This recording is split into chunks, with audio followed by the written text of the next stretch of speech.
In Toretsk, Donetsk region, the Ukrainian military attacked a high-rise building occupied by Russian forces.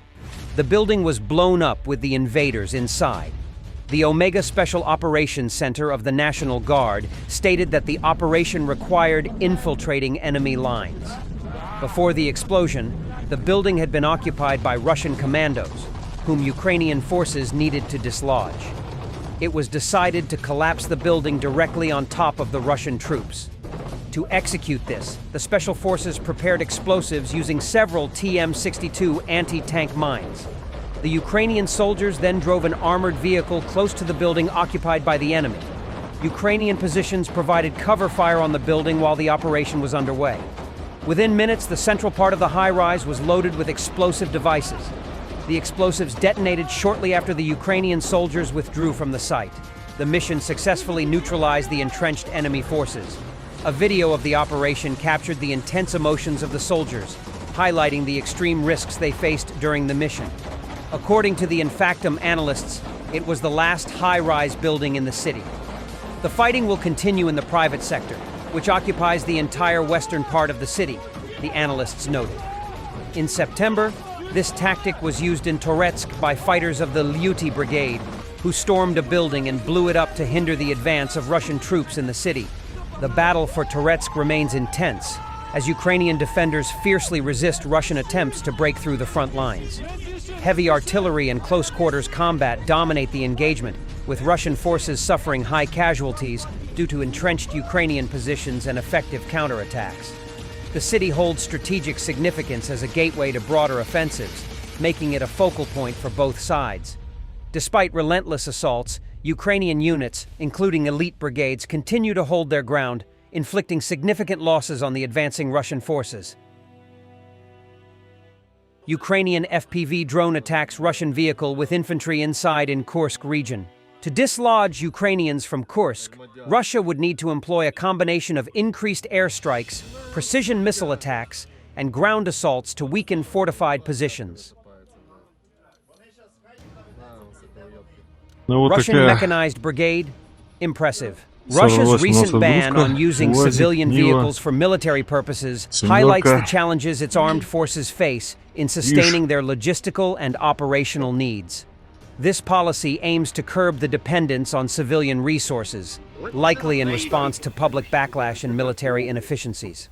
Russian military bloggers have criticized the decision, arguing that it further strains the army's capacity to transport troops and supplies effectively. The ban reflects deeper issues within Russia's war logistics, emphasizing how sanctions, resource mismanagement, and battlefield losses complicate Moscow's military efforts.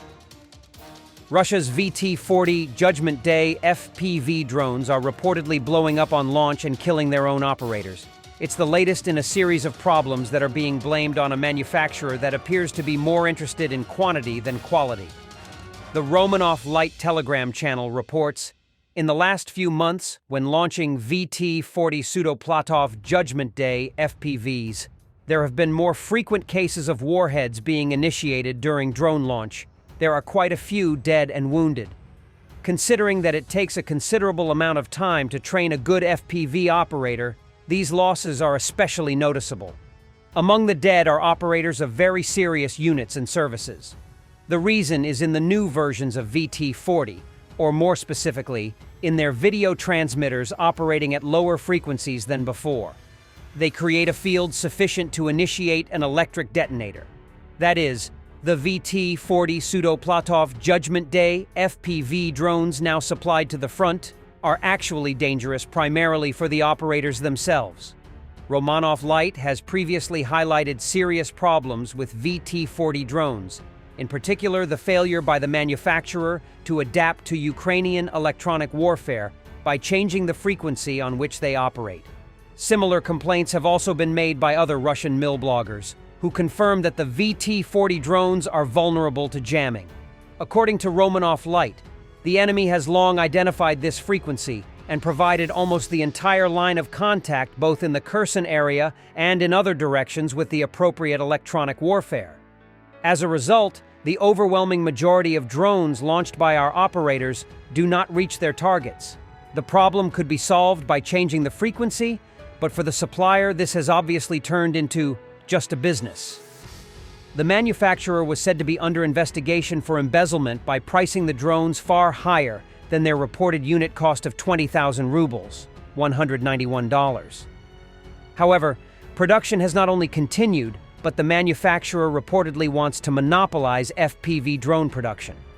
Currently, the order has been sent down from above for the quantity, not quality, of applications. As a result, most drones just fly into the ground. But beautiful statistics in numbers are sent to the top. Moreover, the businessmen behind Sudoplatov Judgment Day have come up with a new scheme. A monopolization is being prepared and pushed through the Ministry of Defense for Judgment Day, which has already shat itself everywhere. The introduction of a single standard for FPV drones and the introduction of a standard ground control station, GCS 2.0. According to their idea, all other manufacturers and suppliers, including volunteer drones, will be required to work only through it. According to Romanov Light, the proposed new contract is for no less than 120 billion rubles, $1.14 billion, and is being promoted by Deputy Defense Minister General Alexei Krivoruchko.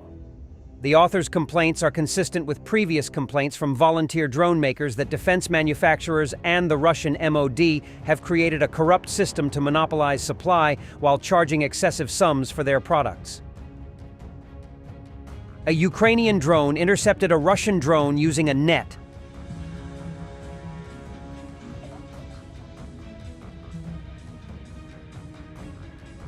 German Defense Minister Boris Pistorius warned the Bundestag of the growing military threat from Russia. Russia has completely switched to a war economy and provides the army with 1,000 to 1,500 tanks every year. That is about twice as many as the 5 largest European countries have in their inventory combined, said Pistorius. For us, it is clear. Russia is the greatest threat to our security and will remain so for the foreseeable future. German Defense Minister Boris Pistorius repeatedly emphasized Germany's commitment to its allies and its efforts to improve military readiness. We need to spend more money, he said in Vilnius. However, if one looks westward to Berlin, those efforts are hard to see.